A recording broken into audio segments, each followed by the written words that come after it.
दोस्तों, क्या आप जानते हैं कि स्टॉक मार्केट की दुनिया के 5 सबसे बड़े स्कैम्स कौन से हैं? हर्षद मेहता ने देश को कितने करोड़ का चूना लगाया था? क्या था यूटीआई स्कैम जो आज भी लोगों को म्यूचुअल फंड में पैसा लगाने से पीछे खींचता है? वो कौन सा स्कैम है जिसमें सेबी के सीनियर ऑफिसर्स तक के नाम शामिल हैं? जानने के लिए वीडियो के आखिर तक बने रहें।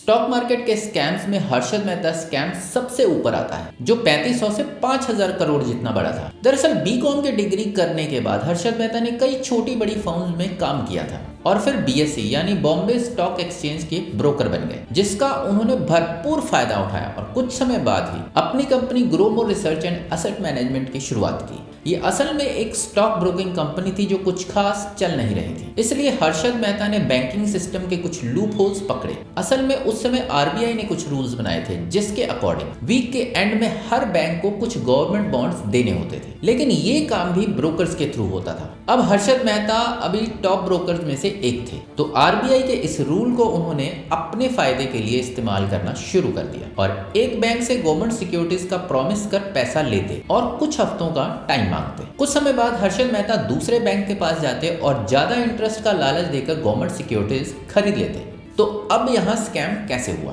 मेहता पहले बैंक से जो पैसा उठाकर टाइम लेते, उस टाइम के दौरान वो उस पैसे को स्टॉक मार्केट में इन्वेस्ट करते और अपनी खरीदी हुई कंपनीज के प्राइस को बढ़ा देते, यानी पैसों का मैनिपुलेशन, जिसके थ्रू उन्होंने कई कंपनीज के शेयर्स आसमान पर पहुंचा दिए। जैसे एसीसी का शेयर 200 से सीधा 9000 पहुंचा दिया। इसी तरह टाटा और रिलायंस के शेयर्स भी मेहता ने कई गुना ऊपर कर दिए, जिस वजह से उन्हें खूब प्रॉफिट हुआ, लेकिन मेहता का लालच बढ़ता चला गया और अब उन्होंने फेक बैंक रिसिप्ट्स के थ्रू बैंक से पैसा उठाकर स्टॉक मार्केट में लगाना शुरू कर दिया। शुरू में तो सब ठीक रहा, लेकिन फिर उनकी कंपनी के शेयर्स गिरते चले गए और मेहता बैंकों से लिया हुआ पैसा नहीं लौटा पाए। और फिर 23 अप्रैल 1992 को जर्नलिस्ट सुचिता दलाल ने इस पूरे स्कैम का पर्दाफाश किया और हर्षद मेहता को 600 सिविलियन एक्शन सूट्स और 70 के लगभग क्रिमिनल केस के चलते गिरफ्तार कर लिया गया। इन्वेस्टिगेशन के दौरान पता चला कि मेहता ने 3500 से 5000 करोड़ की हेराफेरी की है।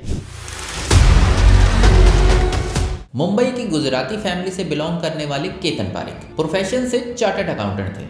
उन्हें हर्षद मेहता का चेला भी कहा जाता है, लेकिन स्टॉक मार्केट में पैसों की हेराफेरी करने में वो हर्षद मेहता के भी बाप निकले, क्योंकि 2001 में हुआ स्कैम 40,000 करोड़ का घोटाला। केतन पारेख असल में एक स्टॉक ब्रोकिंग फैमिली से आते हैं। इनका पूरा परिवार इसी बिजनेस से जुड़ा हुआ था, लेकिन केतन के लिए उस वक्त हर्षद मेहता स्टॉक मार्केट के बादशाह थे, इसलिए उन्होंने फैमिली को छोड़ हर्षद मेहता को ज्वाइन किया। हालांकि 1992 में जब हर्षद मेहता स्कैम दुनिया के सामने आया तो केतन पारेख का नाम दूर दूर तक कहीं भी नहीं था, लेकिन 2001 में केतन का नाम भी पूरे भारत में छा गया, क्योंकि वो हर्षद मेहता से भी बड़ा स्कैमर निकले। दरअसल केतन ने आईटी एंड कम्युनिकेशन इंडस्ट्री में हेविली इन्वेस्ट किया था और फिर KP10 कंपनीज, जिसमें HFCL, मुक्ता आर्ट्स, GTL और जी एंटरटेनमेंट भी शामिल हैं, उनके शेयर प्राइस बहुत ज्यादा बढ़ा दिए। लेकिन साल 2001 में जब स्टॉक मार्केट क्रैश किया, तब केतन के एक घोटाले लोगों के सामने आए, जिसके लिए उन्होंने 2 टेक्निक्स का इस्तेमाल किया था। पहली सर्कुलर ट्रेडिंग, जिसमें brokers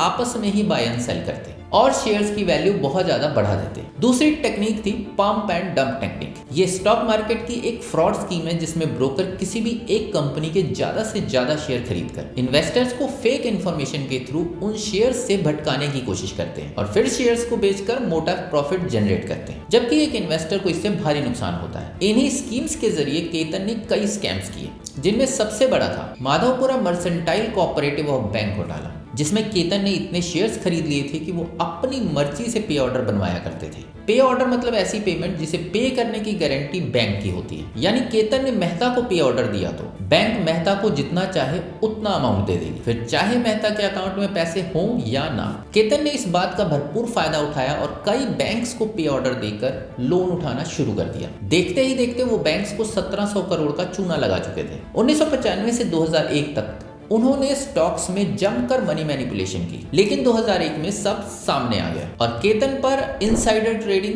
circular trading, MIS present facts, pump and dump जैसे कई चार्जेस लगे और उन्हें गिरफ्तार कर 15 साल तक बॉम्बे स्टॉक एक्सचेंज में कारोबार से बैन कर दिया गया।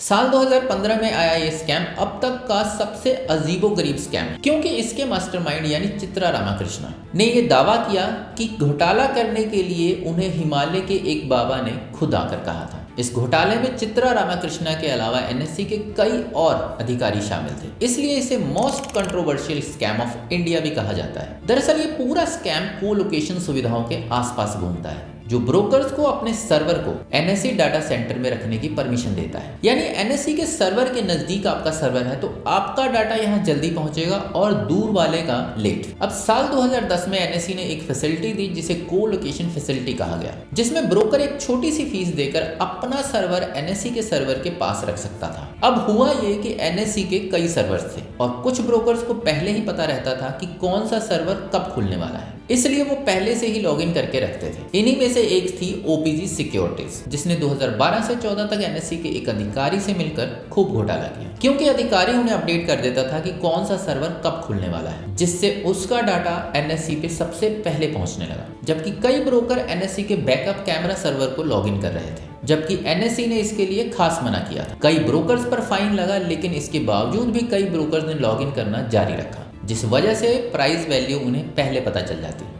और इस वजह से ब्रोकर्स को करोड़ों नहीं बल्कि अरबों में प्रॉफिट हुआ। अब 2015 में इससे रिलेटेड कंप्लेन आने लगी तो खुद सेबी ने इन्वेस्टिगेशन की और एनएससी को कोलोकेशन फैसिलिटी से होने वाली कमाई दिखाने को कहा और 2019 में पूरा स्कैम सामने आ गया, जब सेबी ने ओपीजी सिक्योरिटीज पर 15.7 करोड़ रुपए का फाइन लगाया, जबकि एनएससी को भी 625 करोड़ रुपयों का फाइन भरना पड़ा। इस पूरे मामले में 10 फरवरी 2021 को सेबी की former CEO and MD Chitra Ramakrishna और former vice chairman Ravi Narayan भी गिल्टी पाए गए और दोनों को 25-25 करोड़ रुपयों का फाइन भरना पड़ा। इस पूरे मामले में एनएससी के कई अधिकारी भी शामिल रहे, जिन्होंने मिलकर पूरे 50 से 75 हजार करोड़ रुपयों तक का घोटाला किया। इस घोटाले से इंडियन स्टॉक मार्केट को पूरे 23,000 करोड़ रुपयों का नुकसान हुआ था, इसलिए इसे भी भारत के सबसे बड़े घोटालों में से एक माना जाता है, जिसका मुख्य आरोपी है कार्वी स्टॉक ब्रोकिंग लिमिटेड केएसबीएल। कभी भारत के प्रमुख स्टॉक ब्रोकर्स में से एक थे, जिसमें 10 लाख से ज्यादा ब्रोकिंग ग्राहक हुआ करते थे। केएसबीएल ने अपने कस्टमर्स के डीमैट में पड़े होल्डिंग्स के अगेंस्ट लोन लिया और उस पैसे को कार्वी रियल्टी जैसी दूसरी कार्वी ग्रुप की कंपनीज में डाइवर्ट कर दिया। इन्वेस्टिगेशन में सामने आया कि केएसबीएल ने HDFC, ICICI bank, IndusInd bank, axis, Bajaj finance and Aditya Birla finance जैसी कंपनीज के शेयर्स के बदले लगभग 2300 करोड़ की कमाई की। लेकिन 2019 में यह पूरा स्कैम भारत के सामने आया और पूरा स्टॉक मार्केट हैरान रह गया। ग्राहकों के डीमैट अकाउंट से कोई इतना बड़ा स्कैम भी कर सकता है? लिस्ट का 5वां और सबसे आखिरी स्कैम है यूटीआई स्कैम, जो 2001 में रिवील हुआ और इसमें सस्पेक्ट था यूनिट ट्रस्ट ऑफ इंडिया, जो असल में एक म्यूचुअल फंड कंपनी थी। क्या आपने नोटिस किया है कि आज भी लोग म्यूचुअल फंड में इन्वेस्ट करने से थर-थर कांपते हैं? वेल, इसका एक सबसे बड़ा रीजन यूटीआई स्कैम ही है, जिसमें 1800 करोड़ के घोटाले की बात सामने आई थी। यूटीआई की स्थापना 1963 में की गई थी और इसने लगभग 24 साल तक म्यूचुअल फंड में इन्वेस्टमेंट के नाम पर पैसों की हेराफेरी की और 1988 तक इस मनी मैनिपुलेशन से 6700 करोड़ जितनी नेटवर्क इकट्ठा कर ली और ये पूरा पैसा इंडियन से लूटा गया था। और ये लूट इसलिए भी पॉसिबल हो पाई क्योंकि यूटीआई गवर्नमेंट ऑफ इंडिया द्वारा स्थापित की गई थी और अगर सरकार पर भरोसा ना करें तो भला किस पे करें, स्पेशली 80s में, क्योंकि उस दौरान लोगों की सैलरी पर मंथ कुछ हजार ही हुआ करती थी, तो बच्चों की पढ़ाई, शादी और फ्यूचर के लिए इन्वेस्टमेंट बड़ी संख्या में की जाती थी। यहाँ भी करोड़ों लोगों ने इन्वेस्टमेंट की और गजब की बात थी कि कंपनी ने ऑल टाइम 25 से 28% तक का डिविडेंड यानी रिटर्न दिया। मतलब कमाई ना होने पर भी कस्टमर्स को 28% का रिटर्न, यानी कि एक तरह से एश्योर्ड रिटर्न, जिसकी बात कंपनी करती भी थी। और अकेले US 64 के बलबूते ही कंपनी ने करोड़ों में प्रॉफिट कमाया। हालांकि इतनी जल्दी इतनी बड़ी नेटवर्थ हैरान कर देने वाली बात भी थी, लेकिन फिर आया 2001, जब केतन पारिक स्कैम और दूसरे रीजंस के चलते स्टॉक मार्केट गिरावट में आ गई और स्टॉक्स की कीमतें गिरने लगी और इन्वेस्टर्स ने अपने पैसे निकालने की कोशिश की। लेकिन यूटीआई ने एक भी पैसा देने से इनकार कर दिया, पर लोगों ने भी जमकर प्रोटेस्ट किया और 2003 के अराउंड तक एसबीआई और आईसीआईसीआई को तो अपना पैसा मिल गया, लेकिन लोगों के हाथ कुछ नहीं लगा। इस तरह यूटीआई ने लोगों का 1800 करोड़ से भी ज्यादा का गोलमाल कर दिया, जबकि इससे पहले 1998 में खुद सरकार द्वारा 3300 करोड़ रुपए देकर यूटीआई को बचाया गया था। यानी सरकार भी कहीं ना कहीं जानती थी कि उनकी गलती है, लेकिन इसके बाद भी लोगों के साथ स्कैम होने दिया। इसलिए आज भी लोग म्यूचुअल फंड के नाम से घबराते हैं। तो दोस्तों, ये थे भारत के 5 सबसे बड़े स्कैम। क्या आप इनके बारे में पहले से जानते थे? कमेंट करके जरूर बताएं और वीडियो को लाइक शेयर करके चैनल को सब्सक्राइब करना बिल्कुल ना भूलें। मिलता हूं अगली वीडियो में एक नए टॉपिक के साथ। तब तक के लिए नमस्कार।